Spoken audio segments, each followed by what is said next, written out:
Kochi beach റോഡിലെ കടലിൽ കുളിക്കാനിറങ്ങിയ യുവാവ് ഒഴുക്കിൽപ്പെട്ട് മരിച്ചു. ഇടക്കൊച്ചി സ്വദേശിയായ 23-കാരൻ അലനാണ് ശക്തമായ അടിയൊഴുക്കിൽപ്പെട്ട് മരിച്ചത്.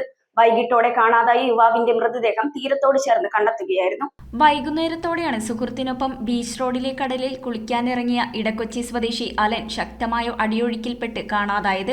ഇടക്കൊച്ചി സെയിന്റ് ലോറൻസ് പള്ളിക്ക് സമീപം തുണ്ടത്തിൽ ആൻഡ്രൂസിന്റെ മകനാണ് അലൻ. സംഭവം നടന്ന ഉടൻ തന്നെ പ്രാദേശിക മത്സ്യത്തൊഴിലാളികളും നാട്ടുകാരും ചേർന്ന് തിരച്ചിൽ നടത്തിയെങ്കിലും കണ്ടെത്താനായില്ല. തുടർന്ന് വെളിച്ചക്കുറവ് മൂലം നിർത്തിവെച്ച തിരച്ചിൽ രാത്രി 12 മണിയോടെ വീണ്ടും ആരംഭിക്കുകയായിരുന്നു. ഈ തിരച്ചിലിലാണ് തീരത്തോട് ചേർന്ന് അലൻ മൃതദേഹം കണ്ടെത്തിയത്. നിലവിൽ പോലീസ് നടപടികൾ പൂർത്തിയാക്കി മൃതദേഹം എറണാകുളം ജനറൽ ആശുപത്രിയിലേക്ക് മാറ്റി. News bureau, Kochi.